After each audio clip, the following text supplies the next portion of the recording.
ನಮಸ್ಕಾರ ವೀಕ್ಷಕರೇ, on spot ನ್ಯೂಸ್ಗೆ ಸ್ವಾಗತ. ನಾನು ಸಂಗೀತ.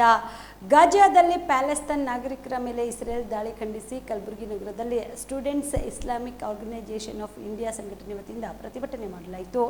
ಕಲಬುರಗಿಯ ಜಿಲ್ಲಾಧಿಕಾರಿಗಳ ಕಚೇರಿ ಬಳಿ ಪ್ರತಿಭಟನೆ ನಡೆಸಿದ ಕಾರ್ಯಕರ್ತರು ಗಾಜಿಯಾದಲ್ಲಿ ಪ್ಯಾಲೆಸ್ತಾನಿಯರ ಮೇಲೆ ನಿರಂತರವಾಗಿ ಇಸ್ರೇಲ್ ದಾಳಿ ನಡೆಸಿ ಅಕ್ಷರಶಃ ನರಮೇಧ ಪರಿಸ್ಥಿತಿ ಸೃಷ್ಟಿಸಿದ್ದು, ಈ ವಿಚಾರದಲ್ಲಿ ಪ್ಯಾಲೆಸ್ತಾನ್ ಪರ ತನ್ನ ನಿಲುವನ್ನು ಭಾರತ ಸರ್ಕಾರ ತುರ್ತಾಗಿ ಸ್ಪಷ್ಟಪಡಿಸಬೇಕು ಎಂದು ಮನವಿ ಮಾಡಿದರು. ಪ್ಯಾಲೆಸ್ತಾನರ ಮೇಲೆ ಆಕ್ರಮಣಕಾರಿ ನಿಲ್ಲಿಸಲು ಭಾರತ ಮಧ್ಯಸ್ಥಿಕೆ ವಹಿಸಬೇಕು ಎಂದು students Islamic organisation of India ಸಂಘಟನೆಯ ವತಿಯಿಂದ ಕಲಬುರಗಿಯ ಜಿಲ್ಲಾಧಿಕಾರಿಗಳ ಮೂಲಕ ರಾಷ್ಟ್ರಪತಿಗಳಿಗೆ ಮನವಿ ಪತ್ರ ಸಲ್ಲಿಸಿದರು.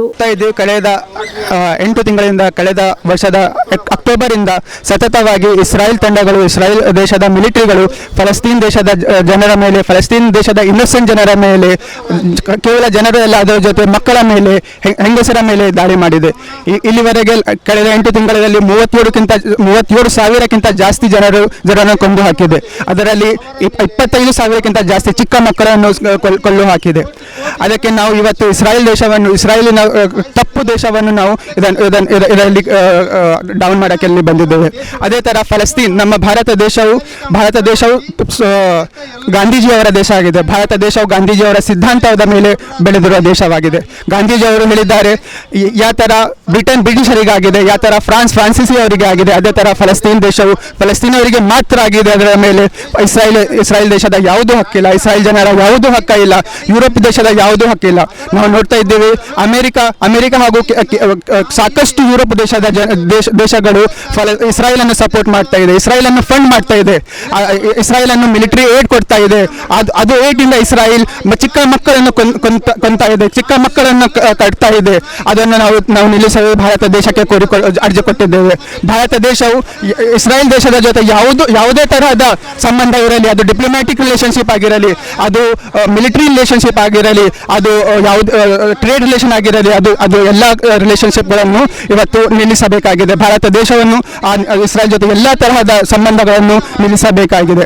ಅದೇ ರೀತಿ ನಾವು ನೋಡ್ತಾ ಇದ್ದೀವಿ, ಸದ್ಯದಲ್ಲಿ ಭಾರತ ದೇಶದ ಕಂಪನಿಗಳು, ಭಾರತ ದೇಶದಲ್ಲಿರುವ ವೆಪನ್ ಮ್ಯಾನುಫ್ಯಾಕ್ಚರ್ಗಳು ಇಸ್ರಾಯೇಲ್ ದೇಶವನ್ನು ವೆಪನ್ ಮ್ಯಾನುಫ್ಯಾಕ್ಚರ್ ಸಪ್ಲೈ ಮಾಡ್ತಾ ಇದೆ.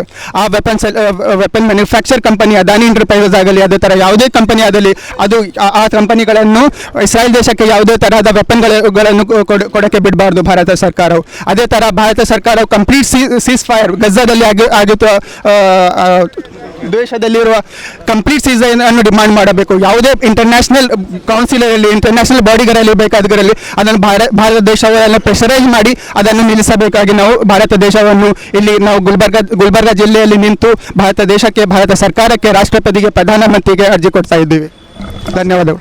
ನನ್ನ ಹೆಸರು Mohammad Sufiyan Zain, SIO city president Gulbarga. ನಮಸ್ತೆ, ನನ್ನ ಹೆಸರು ಶಿವಕುಮಾರ್ ಅಂತ, ಎಕ್ಸೆಲ್ ಅಕಾಡೆಮಿ ವೈಸ್ ಪ್ರೆಸಿಡೆಂಟು. ನಮ್ಮ ಕಂಪ್ನಿ ಎಕ್ಸೆಲ್ ಅಕಾಡೆಮಿಕ್ಸು 15 ವರ್ಷದಿಂದ ರನ್ ಮಾಡ್ತಾ ಇದ್ವಿ. ನೀಟ್ ಮತ್ತು CET ಕೋಚಿಂಗ್ ಕೊಡ್ತಾ ಇದ್ವಿ. ನಮ್ಮಲ್ಲಿ ಈಗ ಕ್ರಾಶ್ ಕೋರ್ಸ್ ಅಂತ ನಾವು ಕೊಡ್ತಾ ಇದ್ವಿ. ಈ ಕ್ರಾಶ್ ಕೋರ್ಸ್ ಒಂದು ಅಲ್ಪಾವಧಿ ಕೋರ್ಸ್, ಇದು ಶಾರ್ಟ್ ಟರ್ಮ್ ಕೋರ್ಸ್ ಅಂತ ಕರಿತೀವಿ. ಈ ಕೋರ್ಸು 30ರಿಂದ 45 ದಿನ ಇರುತ್ತೆ ಸರ್. ಈ ಕ್ರಾಶ್ ಕೋರ್ಸ್ ಬಂದು ಸೆಕೆಂಡ್ PUC ಕಂಪ್ಲೀಟ್ ಆಗಿರೋ ಮಕ್ಕಳಿಗೆ ಮತ್ತು ಸೆಕೆಂಡ್ PUC ಇವಾಗ ಓದ್ತಾ ಇರೋ ಮಕ್ಕಳಿಗೆ ಇದು ಯೂಸ್ಫುಲ್ ಆಗುತ್ತೆ. ಈ crash course NEET crash course ಅಂತ ಕೊಡ್ತೀವಿ ಮತ್ತು CET ಕ್ರಾಶ್ ಕೋರ್ಸ್ ಅಂತ ಕೊಡ್ತೀವಿ. ನೀಟಿಗೆ 45 ಡೇಸ್ ಇರುತ್ತೆ, CETಗೆ 30 ಡೇಸ್ ಇರುತ್ತೆ ಸರ್. ನಮ್ಮ ಎಕ್ಸೆಲ್ ಅಕಾಡೆಮಿಕ್ಸು 15 ಇಯರ್ಸಿಂದ ನಾವು ರನ್ ಮಾಡ್ತಾ ಇದ್ವಿ. 15 ಇಯರ್ಸಲ್ಲಿ ನಂಬರ್ 1 ಫ್ಯಾಕಲ್ಟೀಸಿಂದ ನಾವು ಟೀಚ್ ಮಾಡ್ತಾ ಬರ್ತಾ ಇದ್ದೀವಿ. ಅದರಿಂದ ಸಾವಿರಾರು ಮೆಡಿಕಲ್ ಸೀಟ್ ಸಿಕ್ಕಿದೆ, ಸಾವಿರಾರು ಇಂಜಿನಿಯರಿಂಗ್ ಸೀಟ್ ಸಿಕ್ಕಿದೆ. ಸೊ ಅದಕ್ಕೆ ನಮ್ಮ ಕಡೆಯಿಂದ ಸಕ್ಸಸ್ ರೇಟ್ ಚೆನ್ನಾಗಿರೋದ್ರಿಂದ ನೀವು ಇಲ್ಲಿ ಬಂದರೆ ಖಂಡಿತ ಸಕ್ಸಸ್ ಆಗ್ತೀರಾ ಅಂತ ನಾನು ಭರವಸೆ ಕೊಡ್ಬೋದು. Excel academy Yelahanka new town, Seshadripuram college road, Bengaluru.